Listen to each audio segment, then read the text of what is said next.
Good morning, students. We are on chapter 2 Microorganisms, Friends and Foe. Microorganisms, on the one side, they are our friend because they give so many benefits to us. On the other side, they work like an enemy also because they spoil our food, they give us so many diseases. Now, why the name microorganism is given?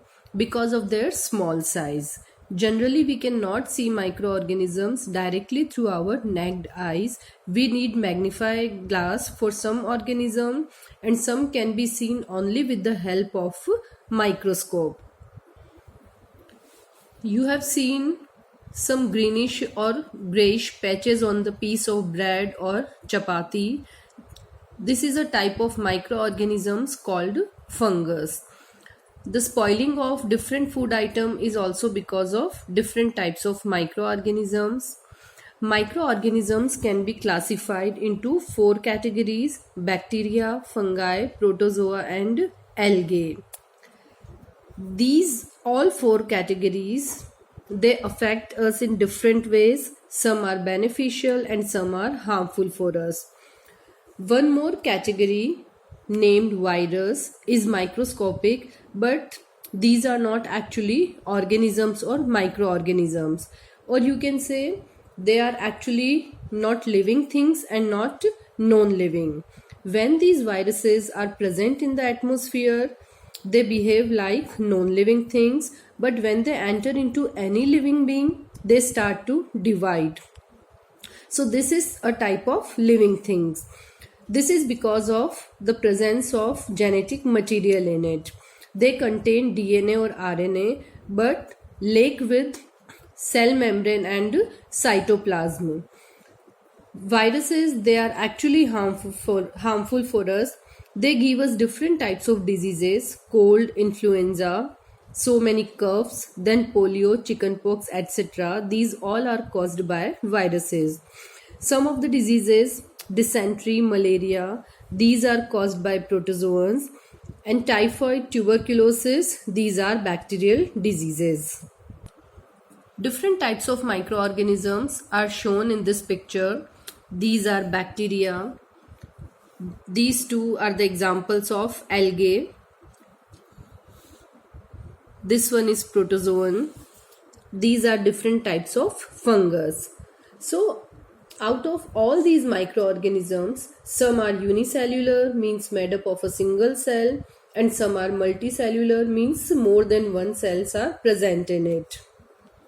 These are the structures of virus. Now, the next topic is, where do microorganisms live? Microorganisms, they live at all the places. All type of environment they can survive. They can be present in the ice cold climate to the hot spring, means from very low temperature to very high temperature. Different types of microorganisms, they can survive. They are present in the deserts also, and they are also present in the marshy land also. They are also present in the body of different animals, and plants can be infected by different microorganisms. How do microorganisms affect us? They affect our life, or we can say there will be no life on the earth without microorganisms. Some of the microorganisms, they are helpful for us, and some they are harmful for us and give us different diseases. First, I am going to explain you about friendly microorganisms, means that are beneficial for us. We are using microorganisms for different processes from so many years, like for making curd, bread, cake, alcohol, etc. First and main benefit of microorganism is to clean the environment and increase soil fertility. How are they able to clean the environment? Whatever organic waste is there, like vegetable peels, remainings of animals, feces, etc., they are broken into harmless and usable substances. Like, they are actually the complex form of substances, but after the action of microorganisms, they converted into simpler substances that can be used by different ways.